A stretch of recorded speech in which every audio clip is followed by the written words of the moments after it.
Maleso. Ya. Maleso.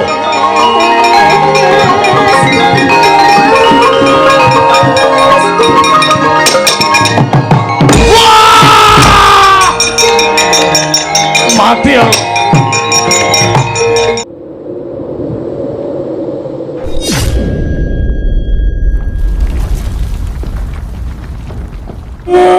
Kowe nang layang mbok tulisi nek dina iki bapak mbok aturi rawuh ana ing Pringapus kene ana wigati apa? Ana wigati apa, Gong? Ana wigati apa, Gong, kok kaya wigati banget? Kaya ana sing wigati sing arep kandhakake. Ah, iki ngene ya, Pak. Nyun ngapura aku wis ora basa. Gandeng wis alam-alaman antaraning bapak karo anak. Aku arep ngomongake sing dadi tekadku, Pak. Tekadmu sing piye? Aku ki wah piye ya Pak arep ngomong iki? Rasa wedi wong aku ki bapakmu. Nek ana apa-apa aku mesti bantu karo kowe. Sebab iki nek miturut aku ora mung perkaraku dhewe ning iki uga perkarane bapak, perkarane Gareng karo perkarane Petruk. Iya. Lah ngopo to arep ngopo to?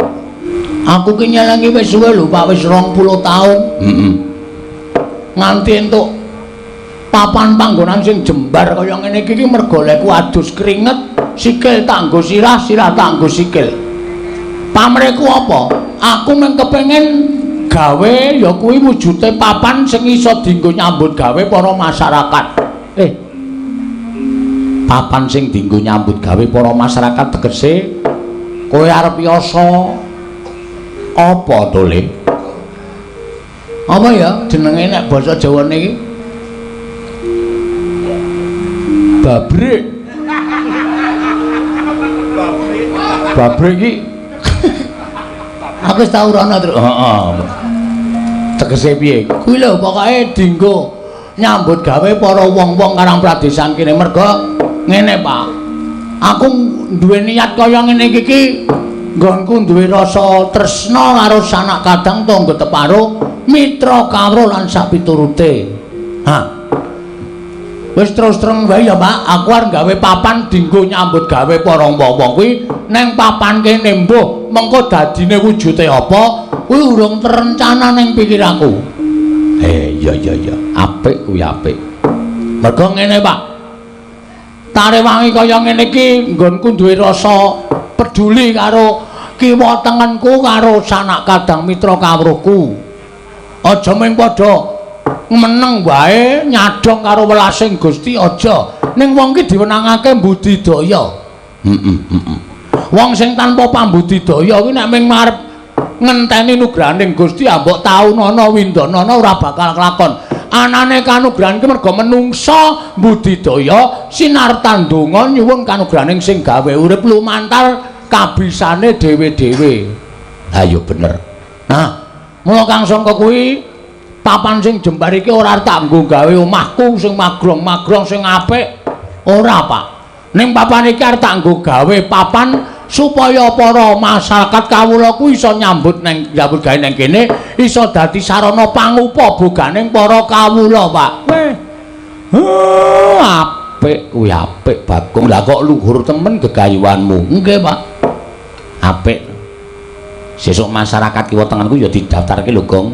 Masyarakatku ya didaftarke lho, Gong. Kowe rasa kuwatir, Tru. Rasa kuwatir, Reng. Kabeh mengko bakal tak tampung aja kuwatir. Mergo iki milike masyarakat bersama supaya iso golek pangupa boga. Gegayuhanku sing kaya ngono mau Bapak nayogyane menapa mboten, Pak?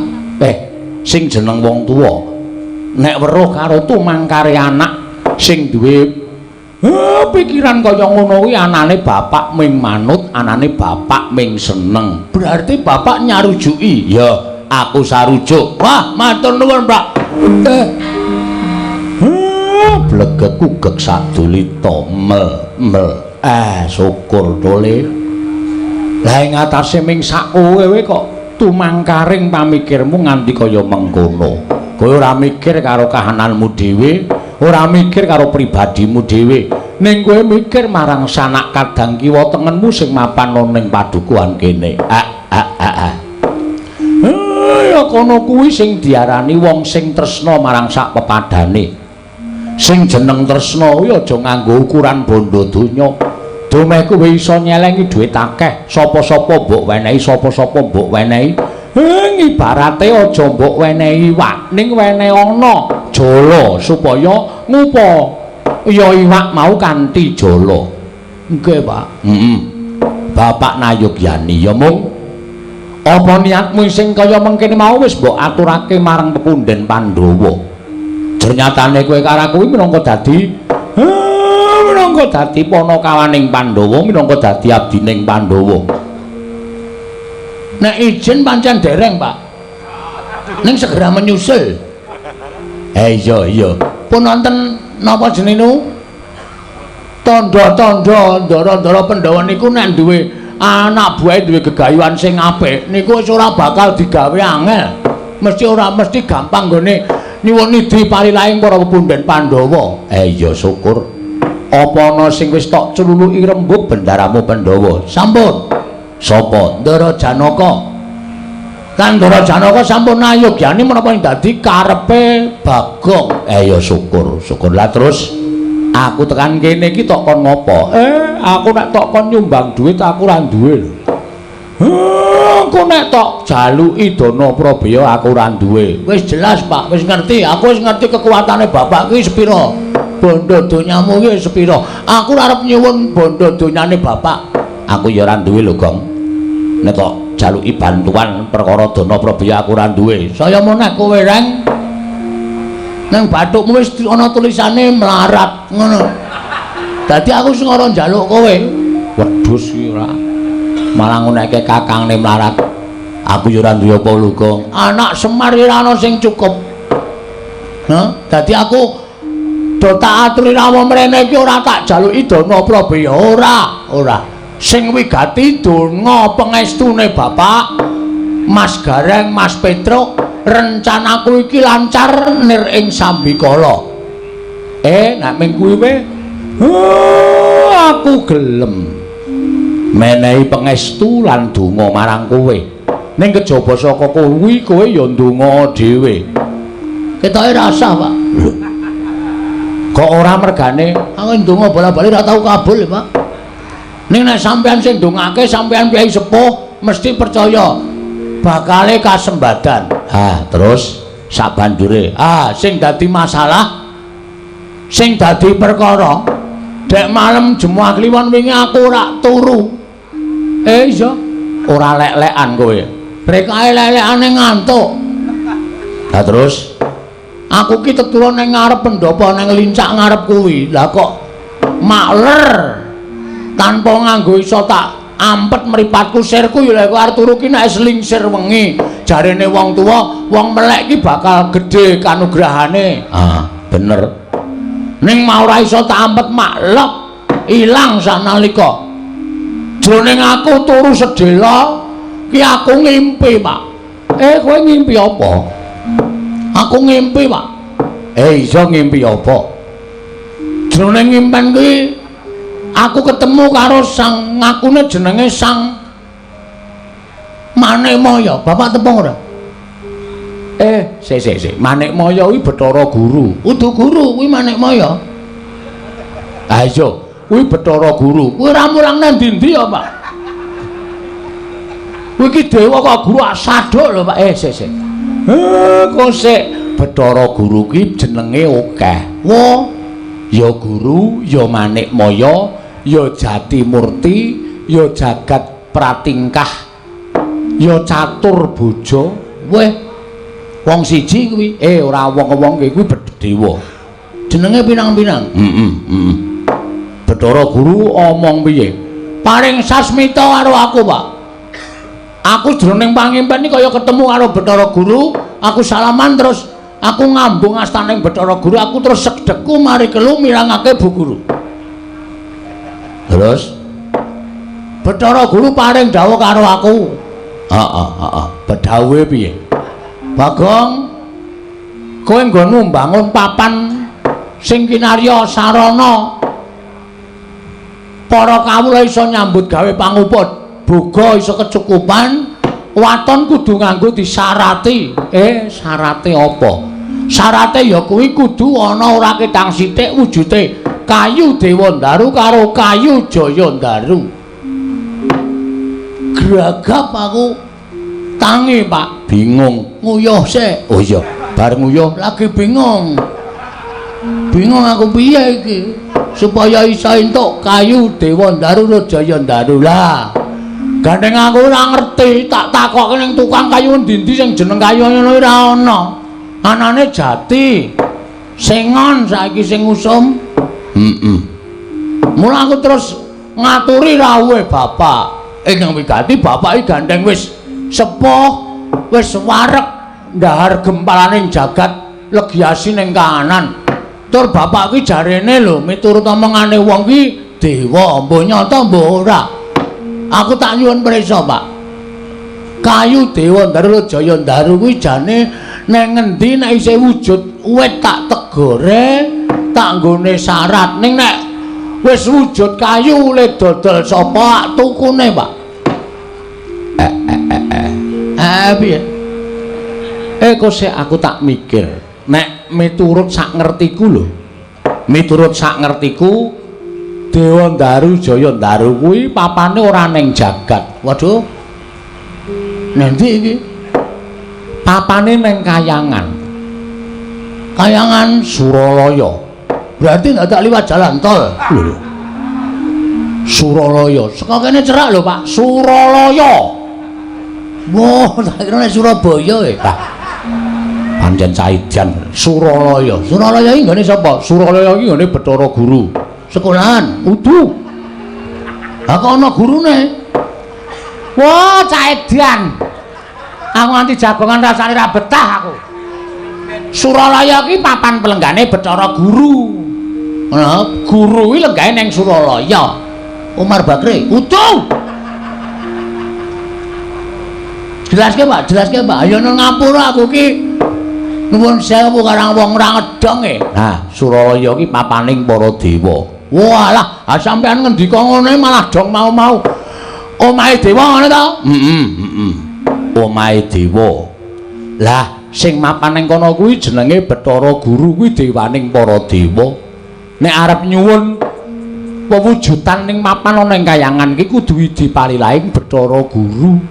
Lah nek kowe arep njaluk Dewandaru karo Jayandaru mau, kowe nyuwun dipalilah karo Bathara Guru.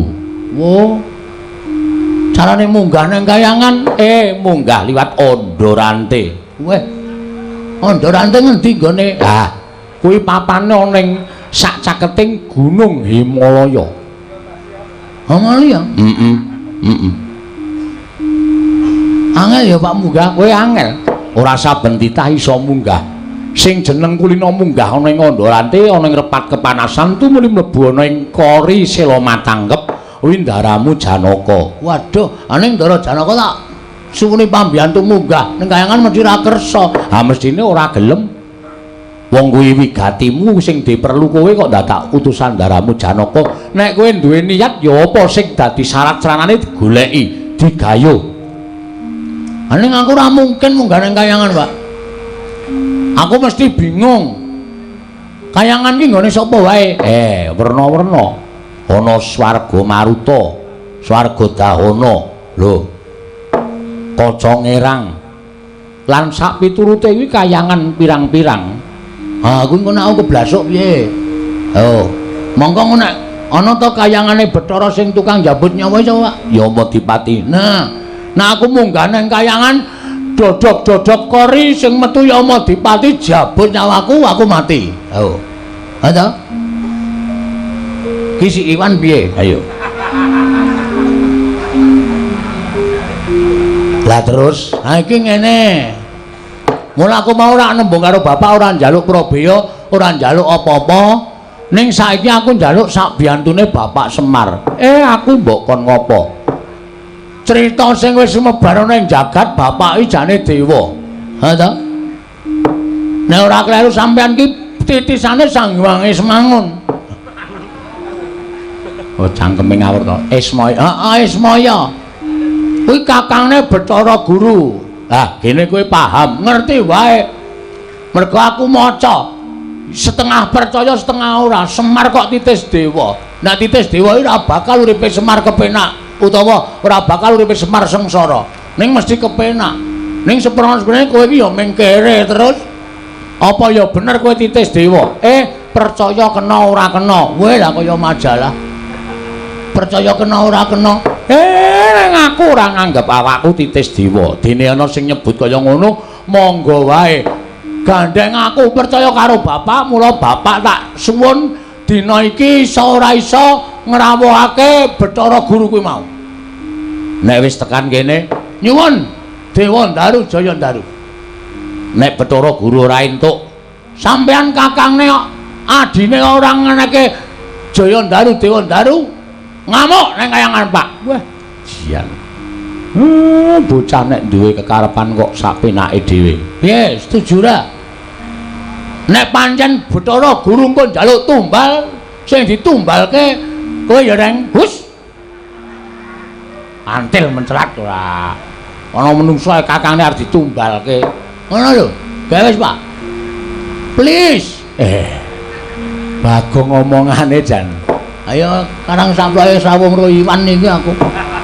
Omong aku dadi rada modern. Iki kok malah gegayamu kok malah nganggo dadak ngrawuhke dewa barang. Sik, mengkari gelem apa ora? Nek bapak ora kersa, ya wis ora masalah, aku ora meksa. Nek nganti aku wani karo bapak ki kaya ngapa dosa sing tak sandang wong aku ki anak kok wani meksa karo wong tuwa. Ha ta? Ning bapak tak anggap ora tresna karo aku. Gegayawanku sing wis menteng-menteng kaya ngene mandeg ming perkara sampean. Wis. Dadi nek sampean ora ngrawuhke Bathara Guru ning pedukuhan kene iki wiwit dina iki coret akte kelahiran. Aku mau dadi anake Semar. Aktemu semprene rung dadi. Ora tok urus kok cenan. Men aku ora entuk warisan to. Pancen setan ran. Nek bapak setuju sago Bathara Guru rawuh tekan kene, aku matur nuwun. Nek bapak engko ora gelem nembung, aku sing nembung, ora usah kuwatir. Aku sing nembung langsung karo Bathara Guru. Nek Bathara Guru maringake matur nuwun, nek ora bapak sing ngamuk. Lho. Piye to iki kok mulet iki? Sing nembung kono kok sing ngamuk aku. Aku nek kon ngamuk aneh Pak, emoh. Aku wegah nek kon ngamuk, mula bapak sing kudu ngamuk. Bapak ora trima karo Bathara Guru. Ing atase aku ki anake Semar. Semar ki titising dewa. Berarti aku ki isih turasing dewa, termasuk bagian kulawarga dewa. Nek bapak ora iso njaluk Dewa Ndaru Jaya Ndaru asli wis to. Tak suwun bapak ngamuk. Ngono wae wis. Wis ora wis cakat-cakat iki wektune mepet. Apa perlune gawe? Piye nala gareng? Wis turuti wae Pak, turuti. Engko perkara Bathara Guru ki ngidini apa ora? Wis kuwi perkarane Bagong. Petruk piye? Pun mang turuti mawon, Pak. Bagong nek wis ngono kuwi wis mripate abang ngono kuwi wis medeni. Ora apal karo laga-lagane Bagong kok kowe, Pak. Anak pirang-pirang tahun kok ora tau ngapalke lagane. Mataku abang. Cangkemku le omong cerewet ngene iki. Iki nek ora didepi sego ora mari aku, Pak. Ya wis piye? Aku sing arep nyeluk Bathara Guru. Nyeluk ya apa? Semar kata-katane nyeluk. Aku sing arep ngrawuhake Bathara Guru. Wah, matur nuwun, Pak. Wah, pancen bapakku tenan kowe. Engko nek kira-kira Bathara Guru tekan kene disuwuni ngampil Dewa Ndaru Jaya Ndaru, ora ngeparengake bapak nesu ya. Ya engko aku tak nesu. Ning aku ki nek ora dilarani ora iso nesu. Engko agajul. Wis asa kuwatir, engko langsung tak gajul saka mburi bapak men nesu.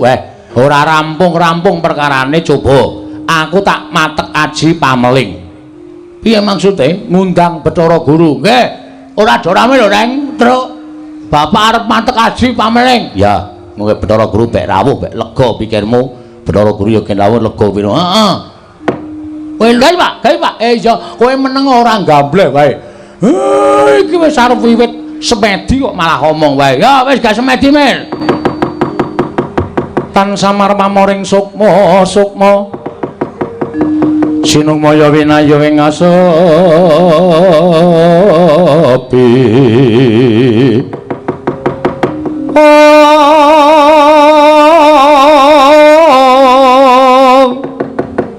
sumi menteleng ing kalbu pambukaning warana tarlen saking liap layape ngaluyup sapa sing ngempul iki pindha pesating sumpena sumusuping rasa jati ing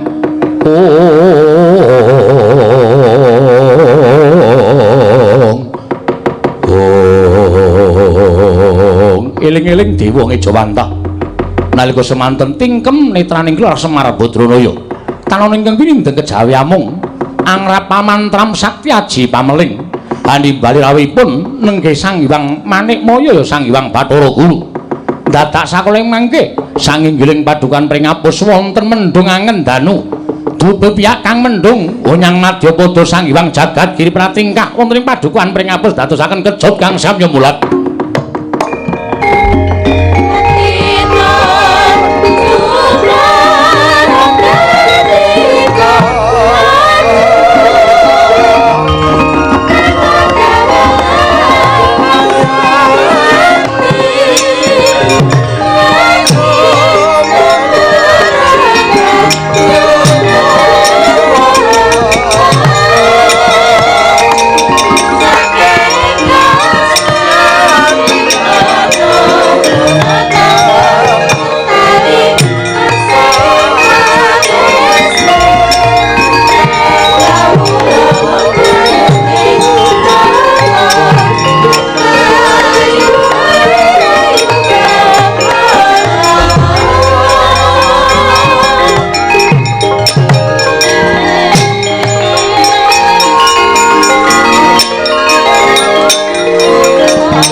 Manikmaya Badararja sak praptamu Bathara Guru Om Mastu nama sidam sekaring bawuna langgeng Kakang Semar tansah winantu ing suka basuki sowan kula niskala kepareng kula ngaturaken pudya pangastawanipun ingkang rayi kunjuk ya tak tampa pangestuku tampanana ya Guru kula pundhingga jimat paripih ndayanana ing kasantosan Kakang Ismaya Pukulun kula ngaturaken sembah pangabekti kula kunjuk Pukulun iya nala garing lun tampa akarya bombong tias ulun ora liwat pangestu lun tampanana kula pundhingga jimat paripih ndayanana ing kasantosan dipun sekecaken anggenipun lenggah Pukulun iya garing kaya wis ora kurang prayoga Pukulun kula ngaturaken sembah pangabekti kula kunjuk Pukulun iya Panakawan Petruk ndak tampa ora liwat pangestu ulun tampanana kula pundhingga jimat paripih ndayanana ing kasantosan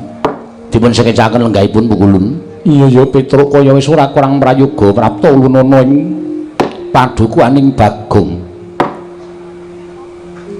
Bathara Guru Pukulun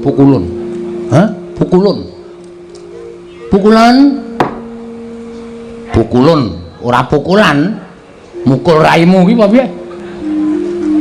Pukulun kula ngaturaken sembah pangabekti kula kunjuk Pukulun. Iya Bagong ulun tampa. Pangestu ulun kebat kita tampani. Bagong Pukulun sanes kita. Iya nanging ulun nyebut kita ya kanggo sebutan kita. Kita piye maksude? Kula ngaturaken bekti kula kunjuk. Iya wis ulun tampa. Pangestu ulun kita tampani. Oh, ditampani bareng-bareng. Kita. Wah, ya wis sak goblok. Kita ki kowe. Aku kita. Nek aku ki ulun. Sing positif aku ki ulun apa kita? Kok kowe muni kita ki kowe ulune aku ki ulun apa kita? Ulun lamun nyebut kita kuwi kita. Lah, kuwi modi ora kowe. Iki suwe lho engko tenan. Nek ora paham angel iki. Ulun nyebut pribadi ulun kuwi ulun. Oh, ngoten. Iya. Dadi lamun ulun nyebut kowe kita. Kula niku kita. Iya. Lamun aku ulun. Oh nggih, pukulun kula tampi wonten asta kita. Nering sambikala bekti kula kunjuk wonten ngatenipun paduka ulun nggih pukulun. Petro wonten dawuh. Piye Petro cemplungke kawah Candra Dimuka mawon? Sapa sing cemplungke kawah? Kowe kuwi. Yo, dadak nganggo klambi renang ora. Padha kaya nggonku kuwi kawah Candra Dimuka iki papan neraka lho, Gong. Weh, ya aja. Aku mati kok. Bagong pangestu lun tampanana. Kebat kula tampani. Nering sambikala dipun sekecaken anggen jengan diwa lenggah. Pukulun. Iya ya Bagong, kaya wis ora kurang kepenak. Mekaten inggih. Apa to sababe dene ulun karawuhake ana ing padukuhan papan dunung kita Bagong? Wekdal sacepakipun kula aturaken dhateng Kakang Semar, Bapak Semar. Mir? Wis ge omong, Mir. Kowe mundur. Siap. Aku tak omong karo Bathara Guru. Kowe ora usah dadak melu-melu omong, mengko ndak malah Bathara Guru kagol atine ora maringake apa sing mbok suwun. Nggih, Pak. Guru wonten dawuh, Kakang. Sing gedhe pangapuramu yen to aku ngrawuhke kowe ya. Ya senadyan aku kuwi tata lair ta batin aku dulurmu tuwa. Ning aku ora duwe wenang ngrawuhake dewaning para dewa. Jering keng mangreh para Jawata kuwi adiku Manikmaya. Mboten dados menapa Kakang Semar. Menawi jengandika Kakang betah kelawan ingkang rayi, kula tartemtu namung sumadya ndederek dhateng ngersa paduka Kakang Badranaya. Ya, matur nuwun, matur nuwun. Ha iki ngene. Rawuhmu ning omahe Bagong lan aku saiki mapan ana ing kene iki. Jane aku rak ming nampa penangise anakku lanang Bagong to. Lho. Nampi penangisipun Bagong sababipun menapa? Bagong kuwi duwe gegayuhan. Ya kuwi bakal mbangun papan ana ing kene iki dadi papan sarana nggone para kawula. Bisa makarya lan entuk pangupabuga. Ning jarene Bagong kuwi ngimpi, impene Bagong supaya rancak nggone padha mbangun iki mengko kudu nganggo srana ora ketang sithik ya kuwi kayu Dewandaru lan kayu Jayandaru. Mongko mapane eneng kayangan. Mula tumuli aku ditangisi dening anakku lanang Bagong, gandeng aku kuwi disebut Kakangne Bathara Guru, aku Sang Hyang Ismaya. Mesti wae aku iso ngrawuhake marang Manikmaya. Tumuli aku ngrawuhke marang adiku Manikmaya ning pringapus kene ingkang wigati. Mbok ana mulunge atimu karo anakku Bagong. Mari ngono, ora ketang sithik ya kuwi wujuding kayu Dewandaru lan kayu Jayandaru. Men supaya Bagong nggone mbangun papan iki mengko rancak niring sambikala nganti tekaning paripurna. Yen kowe njaluk ijol-ijole apa, yen kowe njaluk liru-lirune apa, mara gage kowe matura karo aku. Yang jeneng aku wong tuwa kuwi ora tetep bungan anak polah bapa kudu kepradah. Nek anakku wis polah, bapakne ora pradah, ndak dikira aku muspra le anak-anak. Ing atase anakku nangis kok aku wong tuwa meneng bae. Ing atase anakku njaluk kok aku mung mangku tangan. Ora nuruti karo karepe anak, engko ndak dikira aku seneng anak-anak ning ora iso nuruti karepe anak. Mekaten Kakang. Iya. Menawi telu mekaten, menapa sampun paduka ngendikaken kula sampun nampi. Syukur. Lah terus wangsulamu piye? Nuwun sewu. Selaminipun kula menika dados dewaning para dewa, sinembah para Jawata, para kawula. Estining manah kula menika tasih gadah raos gela, Kakang. Lah ngopo? Lah aku mbiyen tok singkir-singkirke supaya lunga saka kayangan mbok wadul karo Kanjeng Rama Pukulun Sang Hyang Tunggal. Nalika aku padha gojek karo Kakang Tejamaya tok kandhake nek padha regejegan.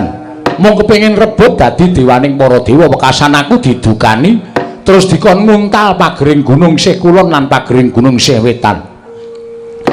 Dumuni rusak ragaku kaya ngene terus didunke saka kayangan. Lah kowe wis menang gone nyingkirke karo kadang-kadangmu dulur-dulurmu kabeh tumuli kowe dadi dewaning para dewa. Kuwi sing tok gayuh wis kasembadan. Mula aku tulungono, aku sing wis trima urip ana ing jagat iki, gageh tulungono srana kowe nulungi karo anakku.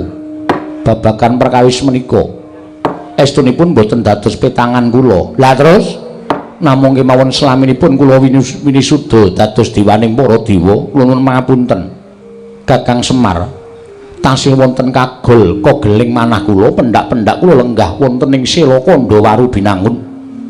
Wonten ing Bali Martya Kunda Manik aglar sangganing para Jawata, para widodara widodari samya manembah dhateng Manikmaya inggih ingkang rayi. Sedaya para kawula boten wonten ingkang wantun mrengkang kalian pernatanipun Bathara Guru. Sedaya para titahing mapan wonten ing jagat boten wonten ingkang wantun mrengkang dhateng dawuh parentahipun Manikmaya. Namung kemawon wonten setunggal titah wonten ing jagat ingkang dumugi sak mangke boten purun nyembah, boten purun tata krama kalian Bathara Guru. Sapa kuwi? Lah kok dadi menungsa kok nekate ora jamak. Wani nranyak ora tata krama, wani nranyak ora nganggo gaunggo karo Bathara Guru, apa ora wedi karo soting Manikmaya. Kakang Semar, Bagong badhe kula paringi kajeng Diwandaru tuwin Jayandaru menawi titah setunggal menika purun nyembah kalian kula saha purun ginakaken tata krama mawi basa mboten ngoko kados ingkang sampun dipun tindakaken. Kosek kowe jane sapa ta kuwi? Sapa menungsa kok nekate kaya ngono? Mboten sanes kejamin namung Kakang Semar pribadi, Kakang Semar piyambak. Monggo kula aturi naliti dhateng kawontenan panjenengan. Kula menika dewaning para dewa, nadyan panjenengan menika kadang kula mestinipun kedah ngagungaken asmanipun Jawata, ngagungaken asmanipun ingkang rayi. Dipun prisani kawula semanten kathahipun teka Kakang Semar mboten ngatonaken anggen jengandika ngajeni dhateng dewaning para dewa. Panjenengan boten purun nyembah kalian Bathara Guru, panjenengan boten purun ginakaken tata krama. Menawi Kakang Semar kersa nyembah kalian Bathara Guru, kersa ginakaken tata krama kalian pun Bathara Guru, kula badhe maringi kajeng Dewandaru tuwin Jayandaru kelawan Panakawan Bagong Kakang Semar.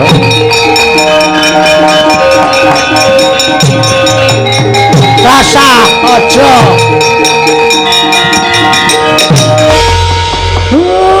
syarate gampang ora Pak. Nek dipikir tata lair pancen gampang ning batin ning ati ngrusak kuwi Pak. Kok iso ngono? Wis ora Pak. Aku mah nek panjang aku kelakon aku ngorbanke derajate wong tuwa. Aku mah nek panjang aku kasembadan ning aku kudu ngorbane karo harga dirine bapak. Aja wis ora nganggo kayu Dewandaru, ora nganggo kayu Jayandaru ora masalah. Ning bapak aja nyembah karo Bathara Guru, bapak aja basa. Bapake kakangne Bathara Guru. Bagong, kowe iki dewange wong tuwa kok malah ngunak-unak karo bapak. Bapak sing goblok kok. Ngunake bapakne goblok. Aku ngene iki ngabui karo kowe. Aku ora butuh tok labui. Nek bapak kudu ngasorake derajate bapak. Nek ngono nggonmu mbangun papan iki mengko ora kelakon. Kelakon. Aja kuwatir. Carane piye? Wis rasa nembung Bathara Guru kok tak munggah nang kayangan tak colonge, Pak. Pancen kowe wong edan. Gong iki Bathara Guru lho, ora kaya ngono sak menake dhewe, Gong. Engko ndak malah papan dunungmu pring apus kene dilebur karo Bathara Guru cilaka. Dilebur kaya jenang. Kene iki nggone dilebur. Nuwun sewu Bathara Guru. Iya, Bagong kepiye? Kita arep ngopo? Kita arep matur karo ulun. Iya menah iki. Matur apa kita? Ngene. Ulun kudune ngerti. Semar iki Kakang kita. Piye ya iki ya, Truk? Wis biasa wae to, iki omongnya biasa wae malah. Kita ulun kaya basa anu kae lho. Kalau kaya basa Banyumas ki rak beda. Lah, nek basa Banyumas ki nek kowe iki, nek aku ki Inyong. Nek kowe iki Rika. Ha, ngene. Rika. Wah, malah dinggo. Ngene mawon Pukulun. Nek Pukulun nyuwun syarat srana bebana bapak kudu nyembah, kudu ndodok, kudu tata krama karo sampean, aku sing ora entuk. Yen kita ora entuk, kita ora bakal entuk kayu Dewa Ndaru kalawan kayu Jaya Ndaru. Ora masalah. Ora masalah. Ora entuk Dewa Ndaru, ora entuk Jaya Ndaru, ora apa-apa. Nek nganti sampean kelangan 3 wit, aja salahke Bagong. Apa kita wani negur kayu Dewa Ndaru lan Jaya Ndaru kang mapan ana ing kayangan. Lho, ngapa aku wedi nang milike dewa? Tak colong aku cah nekat Bagong wis to aku ndak dadi perkara. Iki nek ora dadake perkara ora tekan esuk, Mir. Cah kok ngayal ora jamak-jamak ora. Wis kowe santai wae, kowe meneng. Kita arep ngopo? Kula mboten sarujuk, kula mboten mathuk. Nek sampeyan ajeng njaluk bapak supaya tata krama aku sing ra entuk. Lho, yen ngono kita wani karo dewa. Apa kita ora wedi lawan para Jawata? Nuwun sewu. Kula niku dadi wong ora ana sing tak wedeni. Ha? Bagong ki landhesane siji, bener. Kula garis bawahi, aku kuwi wong bener. Wis. Aja kok sampean. Wis. Kerubutan para dewa, ora bakal aku wedi. Kita bakal ulun banjut. Hah? Kita bakal ulun banjut. Kita ulun banjut ulun cemplungake ana ing kawah Candradimukha. Ora masalah. Gong, kawah Candradimukha ki nggone para wong-wong jahat. Lho, aku kan wis pantes mangpan ning kono. Aku kan ya wong jahat. Ha ta? Mboten apa-apa, nek sampeyan iso mateni kula, ning carane sapi mang jagal sik pukulan. Lho. Mang jagal sik. Nek kula wis iso apa jagal arep bleh sakarmu, arep keleti sakarmu, arep tongseng sakarmu. Ning Bagong ki menungsa. Takmut sirahmu sisan.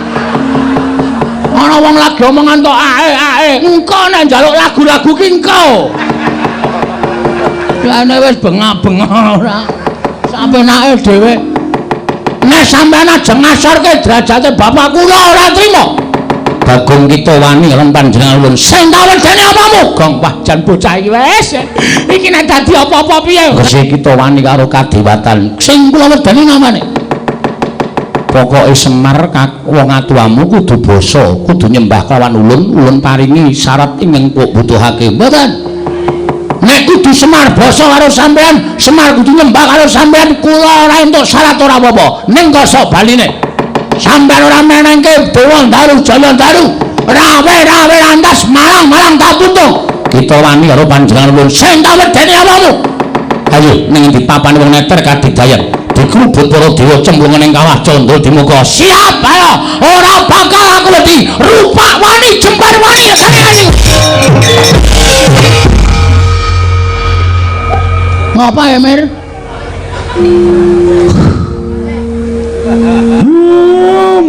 Mula penyakitku ki ra mari-mari.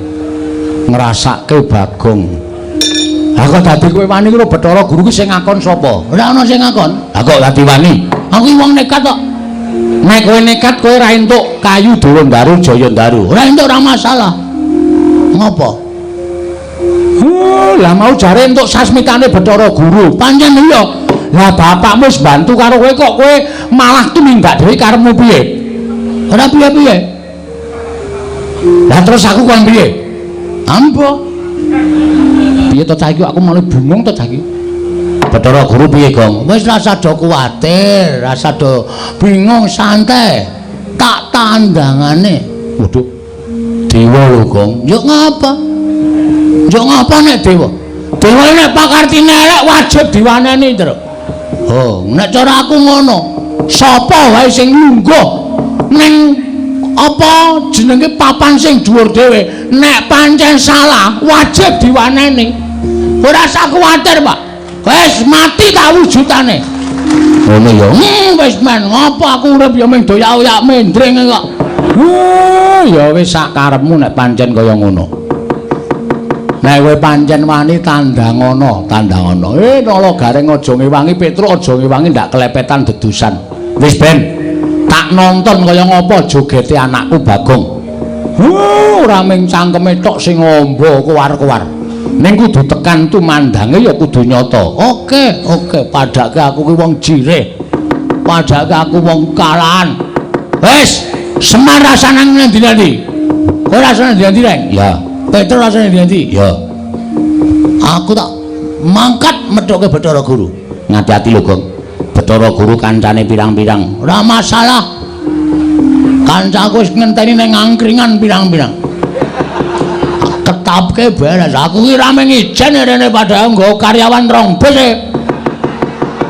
Mangkemu mung ijen ora aku yang nggo rombongan. Dadi nek kira-kira dewa-dewa do ora meneke Dewa Ndaru Jaya Ndaru, aku sing bakal nyogok lungguhing para dewa. Ya.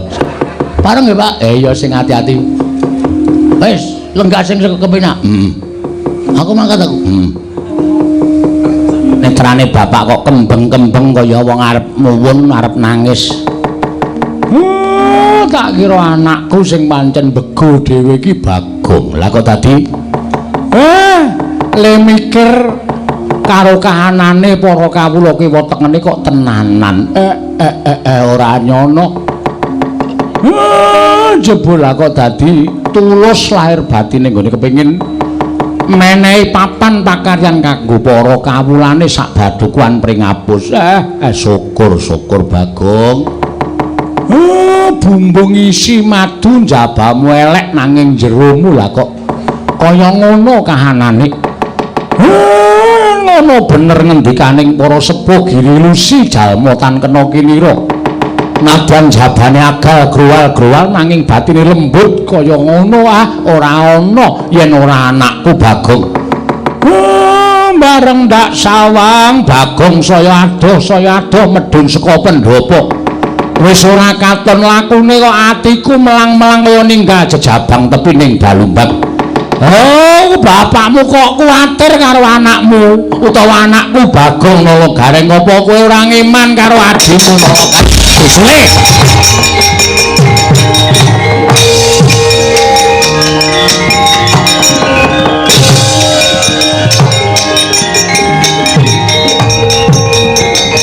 Bagong mbutuhaken kayu Dewa Ndaru lan Jaya Ndaru kasinggihan mekaten. Lawi katosipun aturipun Bagong piyambakipun badhe ambangun papan kinarya pangupa boganing para kawula ing mapan wonten ing sakiwatengening padukuhan Pringapus.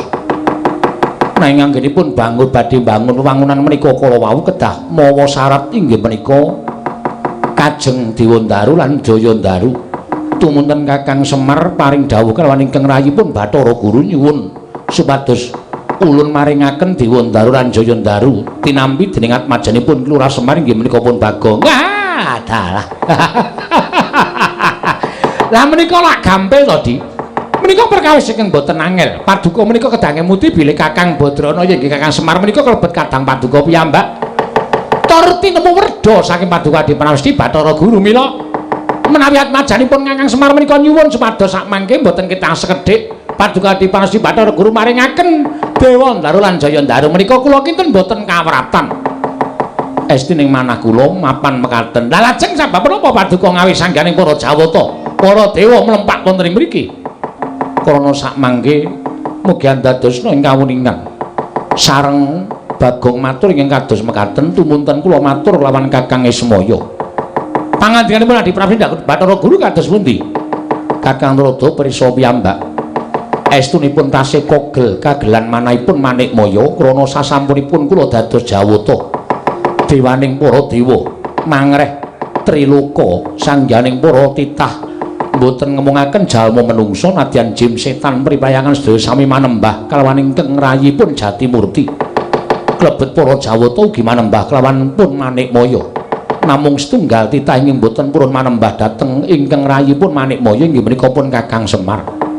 Tumunten kula matur dhateng Kakang Ismaya kedah wonten syarat srananipun. Syaratipun menapa? Syaratipun boten saris kejawi namung titah setunggal menika kedah ngginakaken tata krama sarta nyembah kelawan ingkang rayipun Jatimurti. Mangke rumiyin. Titah ingkang dipun ngajengaken Adi Pramesti Bathara Guru menika sinten? Mboten sanes kejawi namung Kakang Semar piyambak. Kakang Narada. Ah, dalah. Ah, menika ya aeng-aeng. Lajeng menawi Kakang Semar kemawon mbok menawi sarana nglabuhi dhateng atmajanipun Bagong piyambakipun badhe purun nyembah tuwin nindakaken tata krama kaliyan pun Manikmaya. Nanging jebul ingkang boten trimah Bagongipun piyambakipun utawi Bagong boten nglilakaken menawi Kakang Semar manembah kalawan ingkang rayipun Jatimurti. Pun memper. Mergi Bagong menika sampun ngertos bilih Kakang Semar menika kadang dika werda. Tegesipun sepuh Kakang Badrana tinimbang Paduka Adi Pramesti Bathara Guru mila mboten aneh. Tumrap kula raosipun Bagong menika mboten kedugi amargi tiyang sepuhipun inggih menika kedah nyembah dhateng Paduka Adi Pramesti Bathara Guru mongko ingkang tinemu taruna. Tegesipun Paduka menika mboten kok ngaturaken utawi ngendikaken syarat srana ning panjenengan menika ngendhak dhateng derajatipun Kakang Semar. Lah menika mboten prayogi lho, Di. Kakang Semar menika kula warga Paduka piyambak.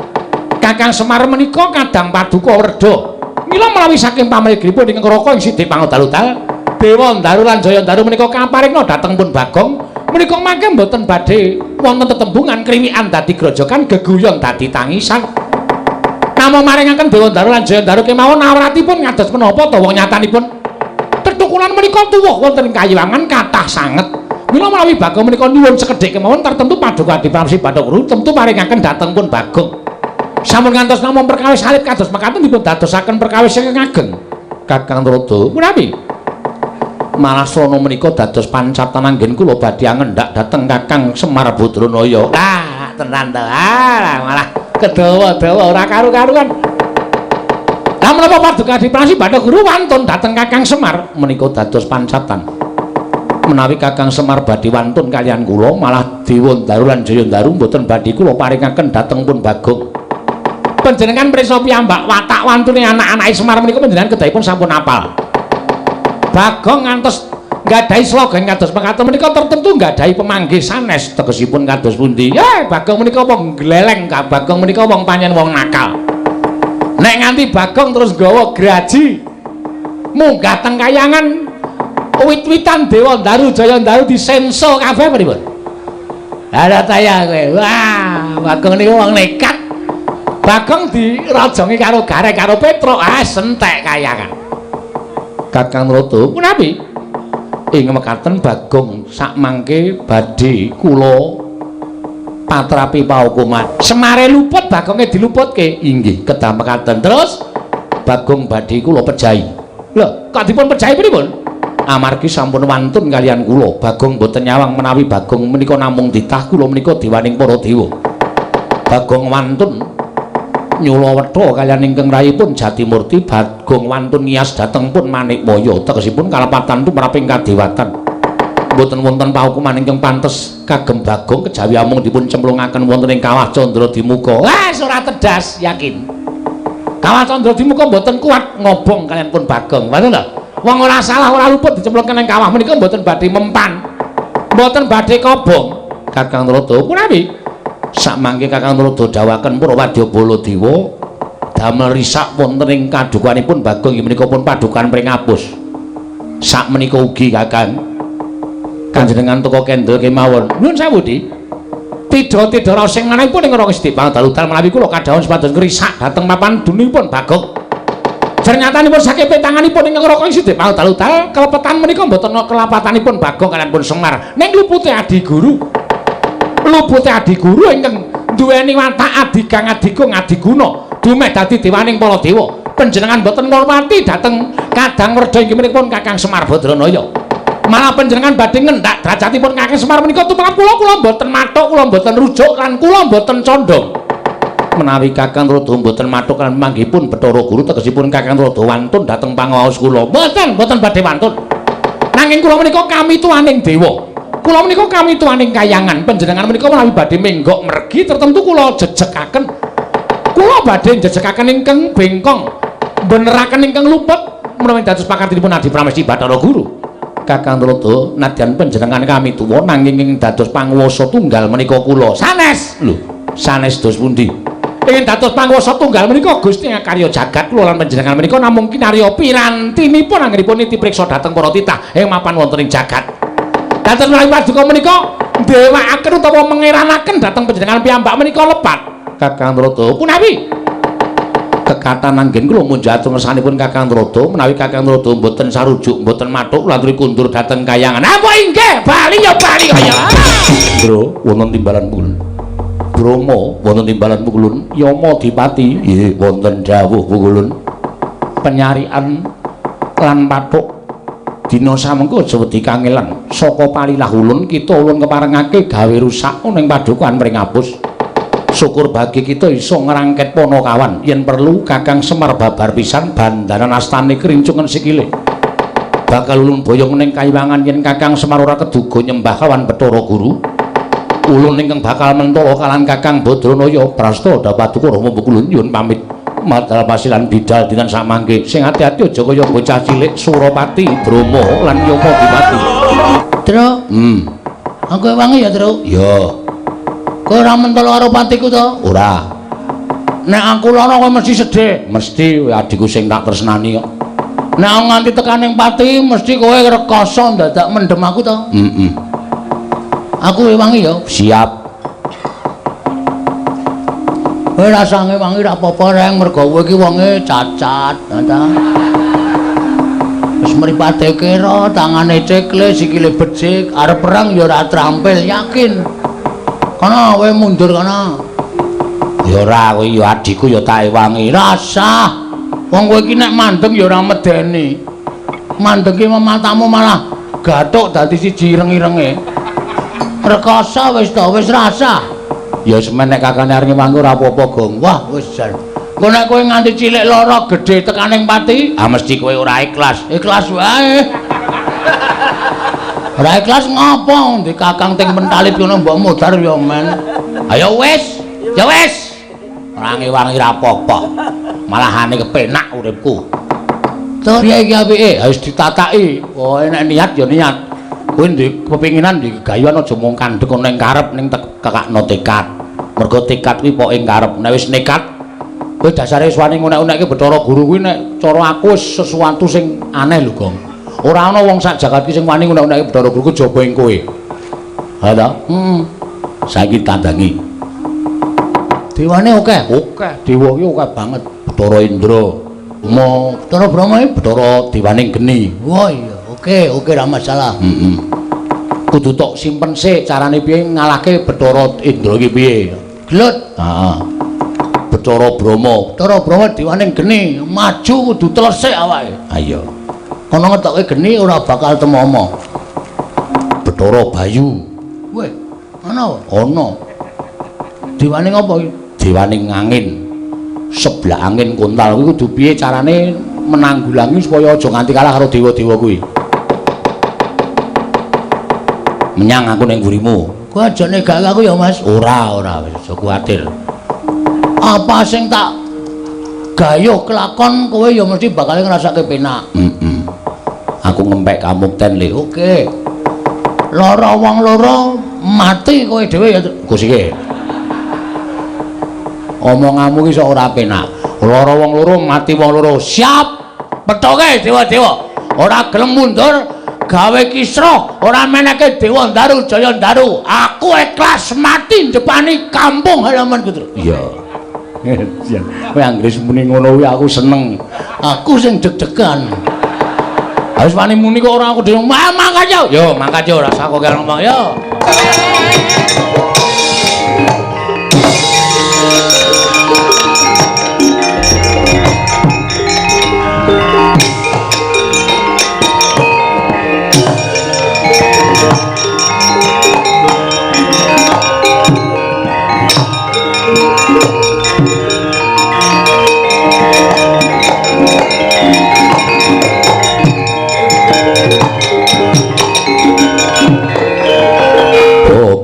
Sapa itu? Dewa ngono. Jenenge kowe biasane sok apal Bathara Indra gitu. Dewa sikile ora kambal apa? Ora, ilmu hitam lho. ilmu hitam iki kancane Wanda udu ora. Sampeyan sapa? Dewa? Lho. Takon marang Ulun. Heeh. Ulun sapa? Lho. Ulun Sang Hyang Bathara Indra. Oh, Sang Hyang Bathara Indra dasar Pranyata Bagong dalem. Sapa sing wani karo Sang Hyang Jatimurti? Ora ana. Lho. Kok ora ana pitu meneng to? Ora ana to? Ora ana sing wani karo Jatimurti to? Iya ta? Embuh, ora ana. Nek aku mangsuli omongane Bathara Guru pancen tak wangsuli. Nek aku wani karo Sang Hyang Jatimurti iki ora ana. Sapa sing wani karo Sang Hyang Manikmaya? Ora ana, kuwi ngarang meneh kuwi. Nek aku wani karo Bathara Guru pancen wani, nek karo Manikmaya aku ora wani.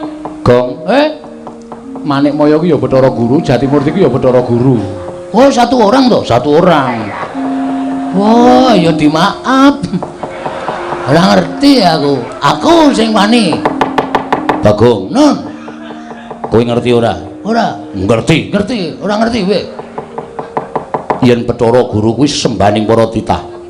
Lah kok dadi kowe wani? Ngene, Ndra. Ben iki kowe sidane ya glete dadak basa-basanan ya terus engko nek kuwalat. Ora wae. Aku tau nguyuhi sareane ra kuwalat kok. Mancen nekat lan. Nek Bathara Guru pakartine apik, adil tumraping titahe. Aku ora masalah, aku ora arep wani karo sapa-sapa. Cah cilik kae ya Ndra, nek bener aku wedi. Ning grango kaya ngapa, nek salah aku ora wedi. Arep derajate sundul langit, nek salah wajib tak benerke. Mergo iki suara rakyat, Ndra. Ngono. Dadi aja dumeh Bathara Guru ki dewaning para dewa, terus ora ana sing maneni, terus ngendak gunaning jalma. Sapa-sapa kudu manut Bathara Guru, sapa-sapa kudu manut Bathara Guru. Apa Bathara Guru tidak boleh salah? Hah? Meng dijaluki Dewa Ndaru karo Jaya Ndaru, meng tanggo syarat. Lah kok Semar kon nyembah karo Bathara Guru anggepe apa? Semari bapakku, Ndra. Semari wong tuaku. Nek ana menungsa sing arep ngendak derajate bapakku, aku ora ikhlas. Aku ngewangi wong tuaku. Lho, malah wani karo aku. Aja kok kowe. Kowe iki anake Bathara Guru to? Iya. Anak nomor papat to? Iya. Kowe kok ngerti? Menurut buku. Ngono kuwi nek sejarah aku ora ngerti wong lairmu ki, aku ora ngerti bidane sapa kok. Hah? Aja kok kowe bapakmu ki nek salah kudu tak benerke. Aku bapak kok nyembah, kok kon basa, kok kon tata krama. Ora mungkin. Ora iso. Bapak ki tuwa bapak mbangane Bathara Guru. Bathara Guru sing kudune basa karo bapak. Ngenggone unggah-ungguh ki Bathara Guru sing kudune nyembah karo bapak. Bapak wis gelem dadi titah, gelem dadi wong cilik, gelem dadi pamomong, ninggal kamukten kadewatan. Dipasrahke Bathara Guru kok wis dadi wong cilik, dadi pamomong, kok isih kon nyembah karo Bathara Guru. Model apa kowe? Ayo ge omong-omongan. Piye meneng wae iki? Stay. Nek omong jan mentes. Bathara Indra nganti meneng wae. Meneng wae nek terus ngampleng cilaka iki. Lu ngomong ning ora gek plek-plek malah ora apa-apa nek meneng wae terus dis ngono. Aku ora siap, Pedro. Ono aku kok. Lho, terus ngopo? Lah aku ya lunga.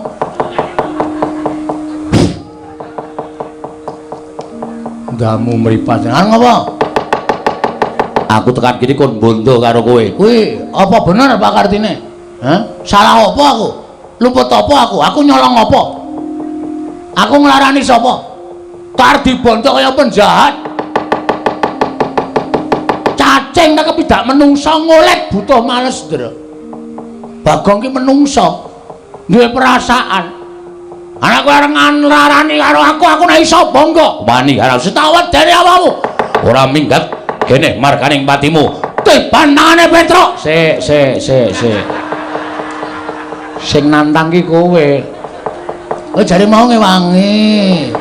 Ngewangi ning kowe sithik wong jenenge wangi iki sing kawogan temandang sik nek ra iso lagi tak ewangi kowe ngeperang sik engko nek karo kalah aku maju. Ora ngono tembunge. Ya baleni saka tangan-tangan mau. Saka sing endi? Saka sing kata-katane kowe muni lho wani karo aku. Tak dene ngono gak sing ndara gayeng. Wani karo aku. Sing tak dari matamu. Lho. Apa-apaku? Iki mergaring pati opang ha tayane. Iki mergaring maju jare.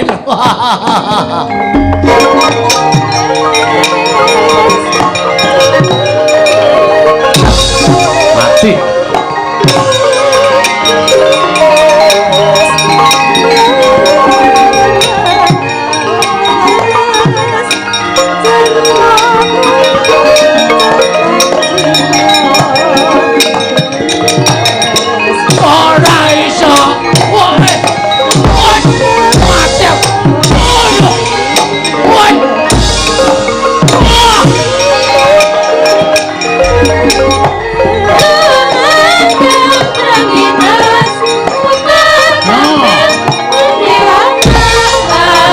Apa?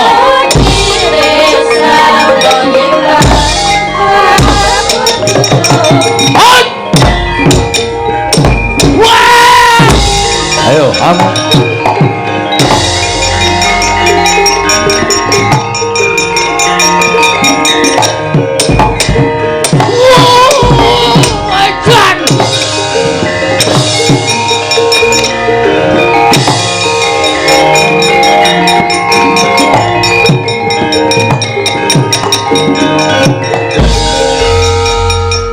Kita ada mati terus lho. Sebabe, nonton ora? Saka kadohan rapati ketoke. Jiri kok. Nonton saka kadohan kok. Bathara Indra ngantem sirahku. Pet-petan mataku. Tiba kowe. Genah. Bluk candak sirahku seret diantem cengelku diek muntah aku terus. Wah. Mangan apa? Mengangin. Ora klebon apa-apa to? Urung e. Mau candak sauna diantil jil kontal. Aku ancang-ancang Bathara Indra wis ra ngerti wong aku aling-aling wit. Heeh. Bathara Indra teko set ngono tak antem ki. Ora kena lho. Ora kena piye? Ora kena kaya men kurang sekilan ki. Ora kena. Kuwi jenenge aji lembu sekilar. Kuwi ngantem ora kena. Dewa goblok. Aku mbiyen duwe kuwi tak buang. Mergane, wis ngrekoso aku. Tekan ngomah karo bojoku kuwi kayane kena kurang sekilane. Ngono-ngono iki kepiye ta iki? Sidane tak buang aji-ajiku. Heeh to. Satonjo. Ha iya. Aku diinguro dewa-dewa. Ning jarine bapak aku tau diceritani kok. Ceritane apa? Dewa iki ndek pangapesan.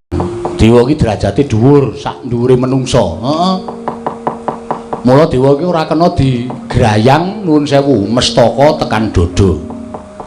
Oh, nek digrayang dodo mengisor kuwi iso.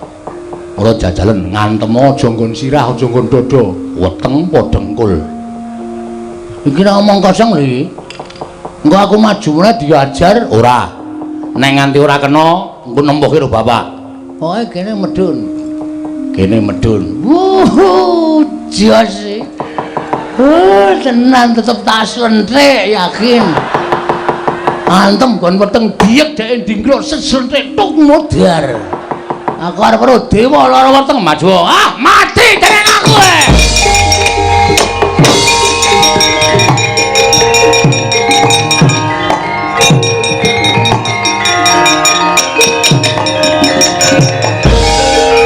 Ngopo iki? Ayo ditutuke Mas yo. Diantem mestakane ingsun. Pecah siramu, pecah yo. Canggleleng padake anak Semar dantem anake Bathara Guru kalah. Trimo ora dadi yungkus iki. No. Lagi ngampet ya. Ora males kowe. Dia nampa tenane sampean tak antem kok ora kena. Titah ora bakal kewagang sarta iso grayang dewa. Yakin? Yakin. Wis mantep kowe muni ngono. Wis. Apa tak anggap aku ora iso ngantem karo kowe? Iya. Yakin? Yakin ki apa? Yo kok tak jak omong yakin ta iki. Memantapkan lho. Iya. Nganti iso ngantem aku bumi langit tangkep. Piye? Nganti iso ngantem karo aku bumi langit tangkep. Sambat legane atiku kowe. Waduh, untung mati aku. Wah!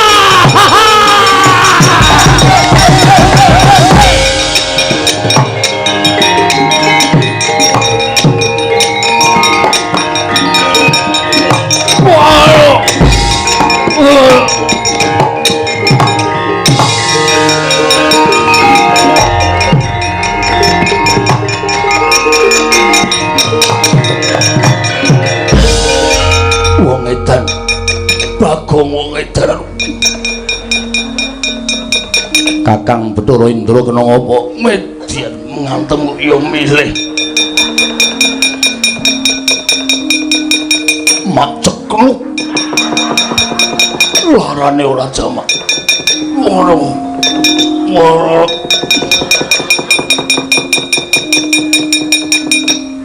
Sapa iki? Ulun Bathara Brama. Weh, dewaning geni. Iya, Nyilirake, Mas. Us. Arep ngopo? Engko udut ra ndek geni. Ngene. Wong edan. Wah. Aku kurang ajar tenan. Dewa-dewa dadi ece tenan. Arep ngopo kowe? Ngewangi Bathara Indra, ha? Hah? Ayo, apa tak anggap aku ora iso ngantem para dewa? Sampya mungsuh aku kowe. Wiladal ngedapi-dapi temen. Wani karo aku. Sing tak wedeni apamu? Ulun diwaning geni. Ora wedi. Ora wedi. Kowe paling mengetoke geni sak lumbung bantu ngono kowe. Bu, aku nyemplung blumbang. Genimu ora ana gunane. Ayo, muni ya. Sing dadi nyatane candak aturke Bathara Guru nampa pidana. Kowe candak aturke Bathara dosen. Nampa pidana kowe. Edan aku mungsuh Bagong kok malah rasane ora kepenak to. Kuwi berarti arep kalah kowe. Mundur wae. Atimu ora penak to? Iya. Kalah kok yakin. Aja tak teruske kewirangan. Pecah sirahmu. Pecah sirahmu. Lho. Iso mecah sirahku. Ya mbuh, pecah sing endi? Ngene Indra mau dekok kok. Wiladal mati Iki margane pati margane.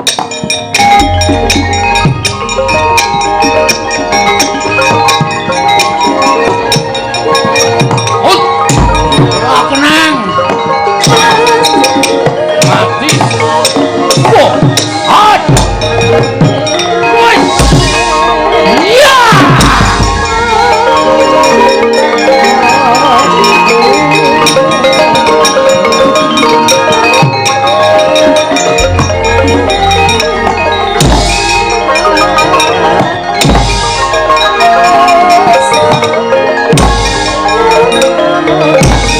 Ayo Malaso. Ya.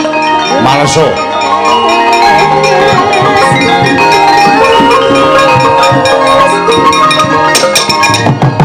Wah! Mati aku.